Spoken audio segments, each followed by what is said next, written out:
আসসালামু আলাইকুম ওয়া রাহমাতুল্লাহ। আমি ডাক্তার আল মাহমুদ।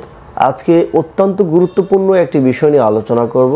সেটি হচ্ছে মেডিকেলের ভাষায় বলা হয় ইউটেরিয়ান ফাইব্রয়েড, যা বাংলায় বলা হয় জরায়ু টিউমার। এই জরায়ু টিউমার নিয়ে অনেক নারী ভুগছেন, কিন্তু লজ্জা, ভয় এবং জরায়ু টিউমারের অপারেশনের আতঙ্কে চিকিৎসা নেন না। আজকে এই বিষয় নিয়ে বিস্তারিত আলোচনা করব। আজকের এই ভিডিওতে এই বিষয় নিয়ে আলোচনা হবে জরায়ু টিউমার কী, কেন হয়, জরায়ু টিউমারের ভয়াবহতা এবং জরায়ু টিউমার দেখা দিলে আপনার করণীয় এবং বর্জনীয় কী কী দিক রয়েছে, আপনি ঘরোয়াভাবে কী কী উপায় অবলম্বন করবেন তাতে দ্রুত সুস্থতা আরোগ্য লাভ করতে পারবেন। আর এর জন্য হোমিওপ্যাথিতে কী চিকিৎসা রয়েছে, হোমিওপ্যাথিতে এর জন্য কী কার্যকরী ঔষধ রয়েছে, বিনা অপারেশনে আপনি সুস্থ হতে পারেন, কোন কোন মেডিসিনগুলি হোমিওপ্যাথি মেডিসিনগুলো সেবন করার মাধ্যমে আপনি সুস্থ হতে পারেন, তা নিয়ে বিস্তারিত আলোচনা করব। সো বুঝতেই পারছেন বন্ধুরা, আজকের এই ভিডিওটা কতটা বেশি হেল্পফুল হবে, গুরুত্বপূর্ণ হবে আপনার জন্য। সো আপনার যদি জরায়ু টিউমার হয়ে থাকে, আপনি আজকের এই ভিডিওটি সম্পূর্ণ দেখুন, আশা করছি অনেক উপকৃত হতে পারবেন। একটি হচ্ছে ইন্ট্রামিউরাল, যেটি জরায়ুর মাঝখানে অবস্থান করে। দ্বিতীয়টি হচ্ছে সাবমিউকাসাল, যেটি জরায়ুর একদম ভিতরের অংশ হয়ে থাকে। তৃতীয়ত সাবসিরোসাল, যেটি জরায়ুর বাইরের অংশ হয়ে থাকে। প্রিয় বন্ধুরা, এখন আলোচনা করব জরায়ু টিউমারের কী কী সিমটম বা লক্ষণ দেখা দেয়, কিভাবে আপনি বুঝবেন যে আপনার জরায়ু টিউমার হয়েছে কিনা, জরায়ু টিউমার হলে কী কী লক্ষণ দেখা দিতে পারে তা নিয়ে এখন আলোচনা করব। জরায়ু টিউমার দেখা দিলে আমাদের কাছে যে রোগীরা আসে, কমন একটি কমপ্লেন করে থাকেন, যে কমপ্লেনগুলো করে থাকেন, সমস্যার কথা বলে থাকেন রোগীরা, যেমন অতিরিক্ত মাসিকে অতিরিক্ত রক্তক্ষরণ, অনিয়মিত মাসিক বন্ধ হয়ে আছে, অথবা মাসিক যে 28 দিন বা 30 দিনের সাইকেল হয়, 28-30 দিনের মধ্যে মাসিক হবে, তা না হয়ে 7 দিন পরে মাসিক হচ্ছে, মাসিক ভালো হয়েছে 7 দিন পরে আবার হয়েছে, অথবা 15 দিনের মাথায় মাসিক হয়েছে, 20 দিনের মাথায় মাসিক হয়েছে। আর মাসিক অনেকের হয়ে বন্ধ না হয়ে ক্রমান্বয়ে চলছে, রক্তক্ষরণ হচ্ছে, এবং এই রক্তক্ষরণ হতে হতে অনেক সময় রোগীর অ্যানিমিয়া রোগ পর্যন্ত দেখা দেয়, রক্তশূন্যতা সমস্যা পর্যন্ত দেখা দেয়। ব্লাড প্রেশার অনেক কমে যেতে থাকে, প্রেশার লো হয়ে যায়, আবার রোগীদের বন্ধ্যাত্বজনিত সমস্যা দেখা দেয়। এছাড়া তলপেটটা প্রচণ্ড ব্যথা করে, পেটটা ফুলে থাকে, মনে হয় পেটের মধ্যে বাচ্চা আছে, 1 মাস বা 2 মাসের বাবু আছে, এরকম মনে হয়, প্রেগনেন্ট মহিলা এরকম মনে হয় অনেক সময়। অনেক নারীর ক্ষেত্রে প্রচণ্ড ব্যথা অনুভব করে নারীরা, এবং মাজা ব্যথা করে, কোমর ধরে থাকে, স্বামী সহবাস তারা করতে পারে না, সহবাসের সময় প্রচণ্ড ব্যথা করে, আবার সাদাস্রাবজনিত সমস্যা দেখা দেয়। এছাড়া তাদের কোষ্ঠকাঠিন্য সমস্যা দেখা দেয়, এবং ইউরিন খুবই স্মুথভাবে ইউরিন হয় না, প্রস্রাব করার সময় তাদের বাধা হয়ে আসে, কেননা রেকটামে যখন ফাইব্রয়েড হয় তখন রেকটামে একটা প্রেশার তৈরি করে, এবং টিউমার বড় হলে ইউরিনারি ব্লাডারে চাপ সৃষ্টি করে, তাতে করে কি হয়, তাতে করে প্রস্রাবটা ক্লিয়ারলি বের হয় না, রোগী শান্তি পায় না।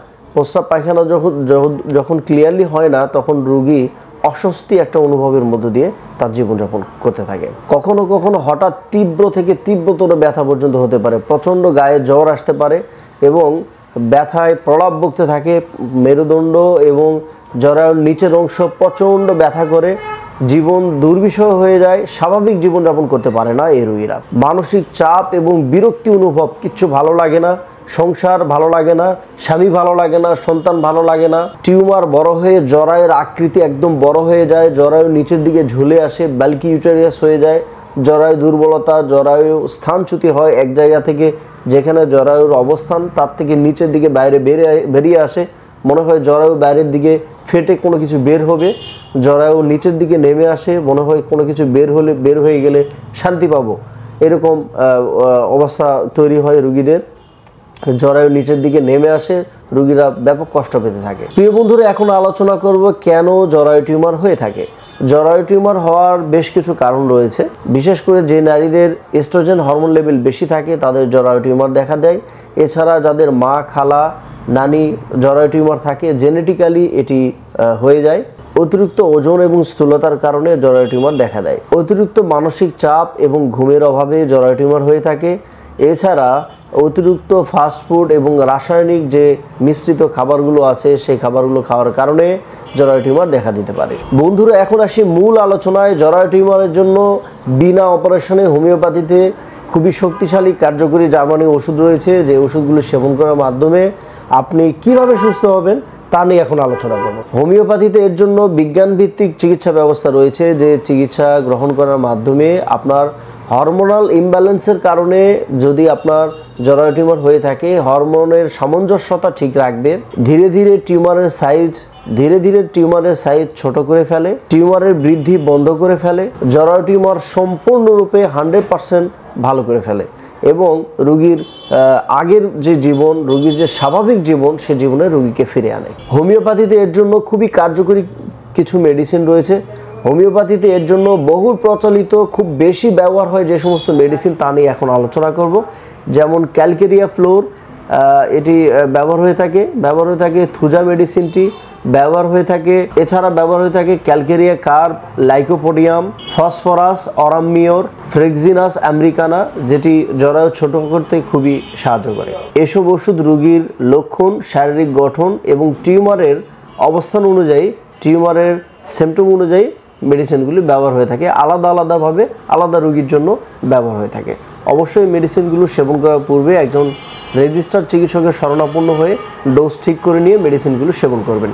একা মেডিসিন খাওয়া থেকে বিরত থাকবেন। বন্ধুরা, এই সমস্যা দেখা দিলে কোন কাজ করা থেকে আপনি বিরত থাকবেন এখন তা নিয়ে আলোচনা করব।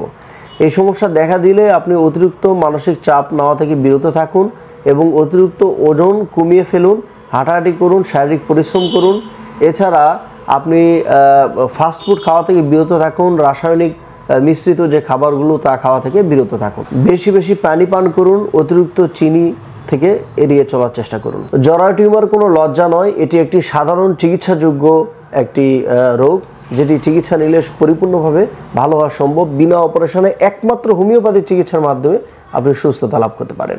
অবহেলা করলে জটিলতা তৈরি হয়, কিন্তু সঠিক সময়ে হোমিওপ্যাথি চিকিৎসা নিলে আপনি পরিপূর্ণভাবে বিনা অপারেশনে সুস্থ হতে পারেন। আপনি এবং আপনার পরিবারের কেউ যদি এই সমস্যায় ভোগেন, তাহলে হোমিওপ্যাথিক চিকিৎসা নিয়ে আপনি এর সুফল গ্রহণ করতে পারেন, অপারেশন মুক্ত সুস্থ সুন্দর জীবন লাভ করতে পারেন। মনে রাখবেন, অপারেশন করলে বন্ধ্যাত্বজনিত সমস্যা দেখা দেয় এবং অপারেশন করে এটি স্থায়ীভাবে আরোগ্য করা সম্ভব নয়। অপারেশন করলে জরায়ু অনেক সময় যদি আপনি কেটেও ফেলেন, এরপর আপনার বাচ্চা কাচ্চা হবে না, সন্তান জন্মগ্রহণ করবে না। এছাড়া আরও নানাবিধ পার্শ্ব প্রতিক্রিয়া রয়েছে। পার্শ্ব প্রতিক্রিয়া মুক্ত সুস্থ সুন্দর জীবন লাভ করতে চাইলে একমাত্র হোমিওপ্যাথি চিকিৎসা আপনাকে গ্রহণ করতে হবে। সেই ক্ষেত্রে আপনি আমার সাথে যোগাযোগ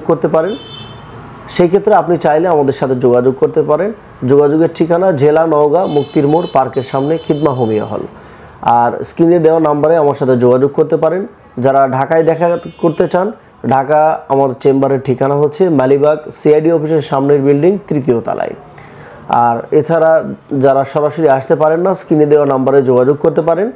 হোয়াটসঅ্যাপে বা ইমোতে রিপোর্ট দেখে মেডিসিন কুরিয়ার সার্ভিসের মাধ্যমে পাঠানোর ব্যবস্থা রয়েছে। সকল প্রকার ডায়াগনোসিস, সকল প্রকার পরীক্ষা নিরীক্ষা করার ব্যবস্থা আমাদের এখানে রয়েছে। ডিজিটাল মেশিনের মাধ্যমে সকল প্রকার আলট্রাসোনোগ্রাফি এবং সকল প্রকার পরীক্ষা নিরীক্ষার ব্যবস্থা রয়েছে, যা আইডেন্টিফাই করে রোগ সঠিকভাবে নির্ণয় করে সঠিক মেডিসিন সিলেকশন করে 100% এই রোগ থেকে পার্শ্ব প্রতিক্রিয়া মুক্তভাবে চ্যালেঞ্জের সাথে চিকিৎসা দেওয়া হয়। আশা করছি আজকের এই ভিডিওতে বন্ধুরা আপনি অনেক উপকৃত হয়েছেন। যদি উপকৃত হয়ে থাকেন, অবশ্যই ভিডিওটি বন্ধুদের মাঝেও শেয়ার করে দিবেন। সকলের সুস্বাস্থ্যতা কামনা করে আজকের মতো এখানে বিদায় নিচ্ছি। আল্লাহ হাফেজ।